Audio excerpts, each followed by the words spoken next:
Thank you very much, Gopal. Thank you very much, Transforifan, for having me.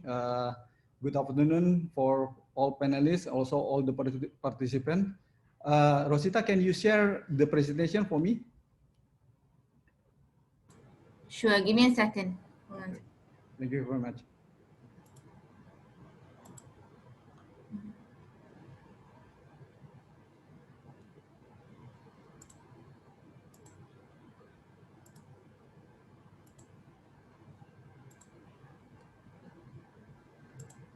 Okay, a little bit background about the IPC. So we call it IPC, Indonesia Port Corporation. One of the biggest port operator in Indonesia.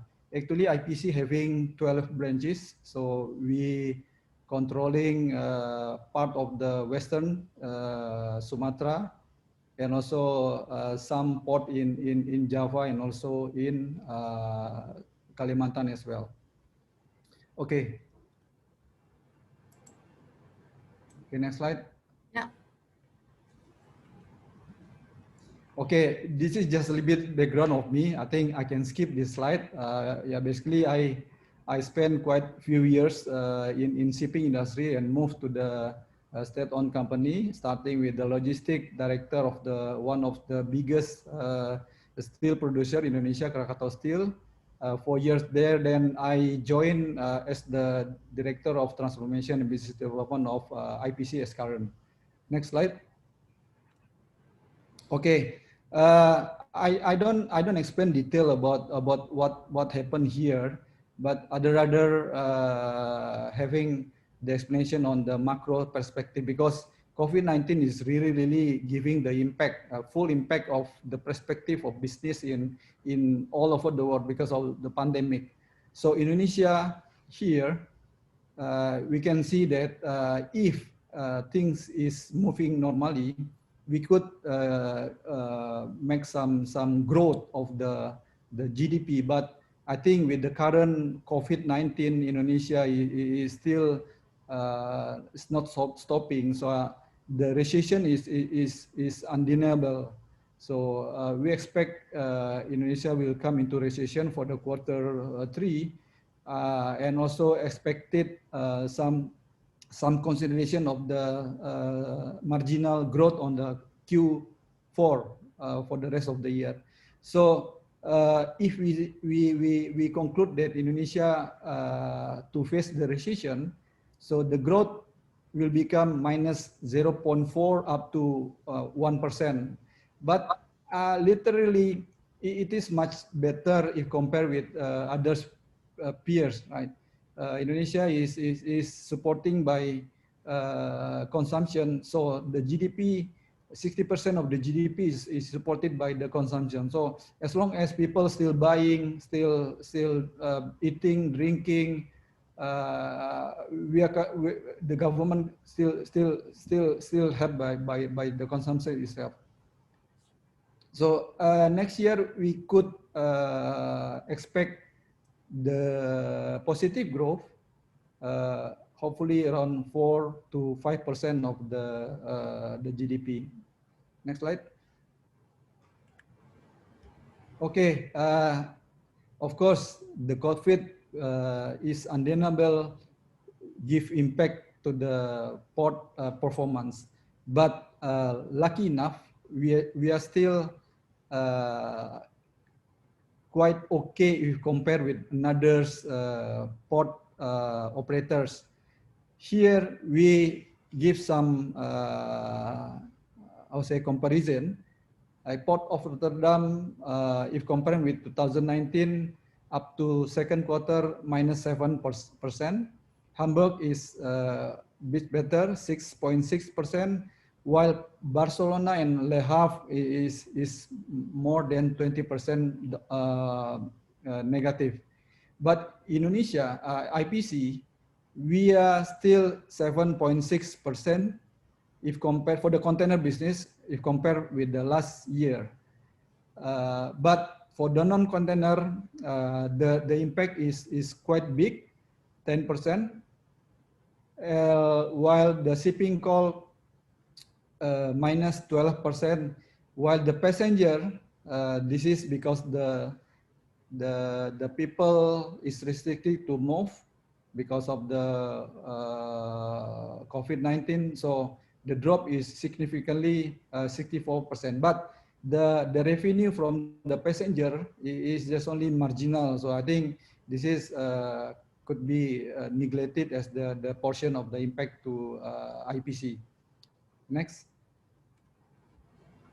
Okay, literary Japanese kanji mention crisis having two strokes. So we can pronounce it as kiki. So the left is risk or danger, while the right is the opportunity. So the pronunciation is also key.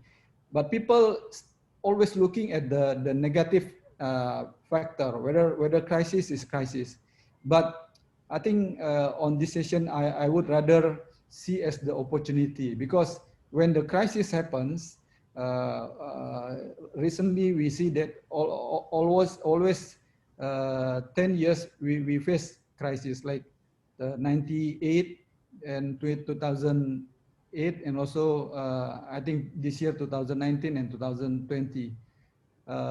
So we better focus on the what opportunity lies between, and what will be the preparation that we need when the crisis will disappear. Okay, next. Okay, this is the challenge that transport and logistics sector is facing due to the pandemic. On the left side, we see that global economy will fall sharply as overall below 3%, while the economic merchandise trade activity will also down into a double-digit drop. But of course, the global economy is not only keep freezing. So we could see that the next year the growth will become materialized, and this is the time for us to invest and prepare for the capacity expansion. So we as the IPC also looking opportunity whether we could invest, and also whether we also expanding the capacity, buying equipments, and also prepare to some collaboration with others, let's say partner. And the number of manufacturing is also shifting from China, as we are aware. So Indonesia should capture this opportunity, and government also keen to put some, like bonded and special economic zone area. And also there are some port like Indonesia, he's having Pelindo, my college, Pelindo 1, they will expand Kuala Tanjung, and also I guess the new Belawan, while IPC will also complete the new port in Kalimantan, Kijing, and we also expand the new container terminal SCT2 and CT3, and hopefully also another potential for product terminal PT1 and PT2.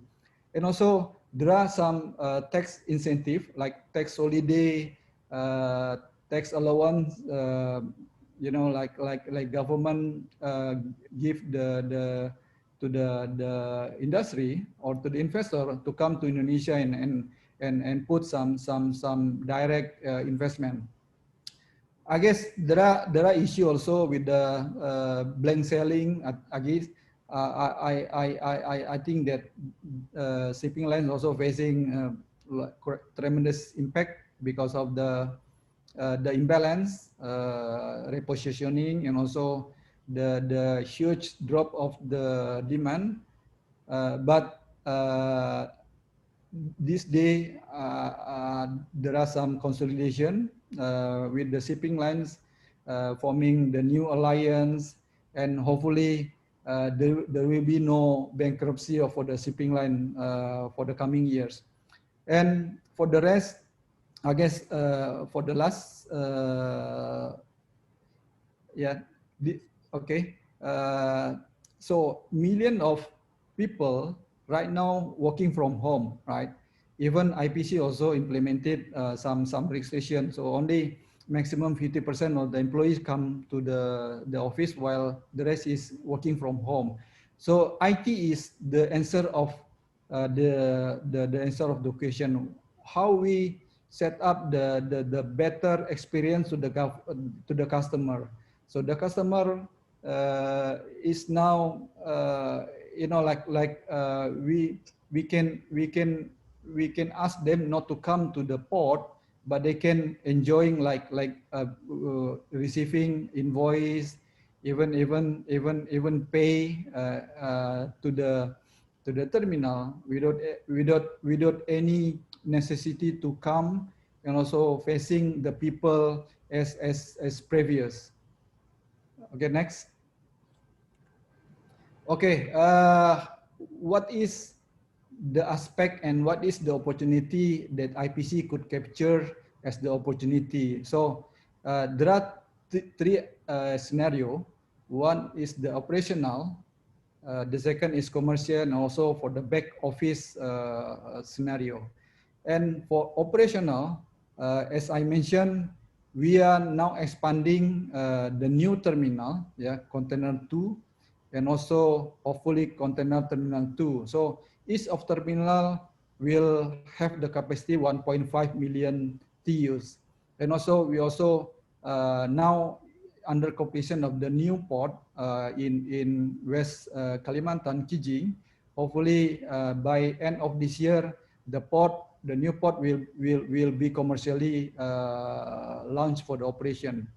And on the operational aspect as well, we see the enhancement and standardization of the port operation. Digital is the answer of those. How we capture, how we react, how we respond to the customer needs in order not to interact with the human due to COVID. And also we have to ensure the flow of the documents and also the flow of goods in order to improve the safety and also the procedure. Because being the state-owned company, we have also we have the strict the SOP, and also we have to maintain about the SLA and SLG to the customer. And amongst the commercial aspect, of course, port industry is not standalone. We have the ecosystem, we have the industrial, we have the shipper, we have the consignee to support the cargo, and also we have the shipping line, because shipping lines is the one who give the revenue to the port. So we need the collaboration among the stakeholders, yeah, and also actively looking for, let's say, maybe like Port Klang, trying to capture some transshipment activity for the domestic and also for the international market. And of course, customer retention is necessary, because during this crisis, we really understand how the difficulties facing by the shipping lines because of the cost increase while the revenue drop. Then we have to like strengthening the key account management, approaching individual shipping lines, like tailor-made service, and even we give some incentive like relaxation of the port storage, the credit, everything, because this is the time that we should share the pain from the customer. And also we are looking for the new port service. Maybe some customer wants to let's say deploy the new vessel, the new services. We are in the phase to make the service become available. And also for the back office, this is very clear because people lesson in the office. So remotely working means how we should set the clear and effective structure, and also even the people is not coming, but the job is done within the definite time. And also the governance, zero accident, smart work, and also how to enhance health and hygiene in the port activity. Okay, and the youth IT is the enablers. So amongst this area, so IT is the answer to the question how we respond to the external, how we also collaborate into the external, we form into like application, how we use the IT in the various form of the services. Okay, next. Okay, this is the last slide. So basically, we require 3C, commitment, change management, and collaboration. So this is not the time for us to compete because port is port pair, right?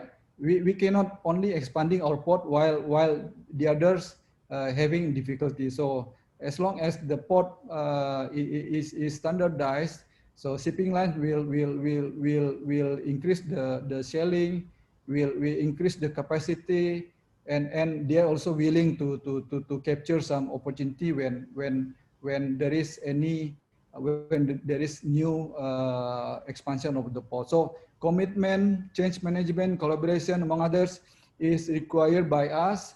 So I think there are some panelists, also speakers is from the shipping line.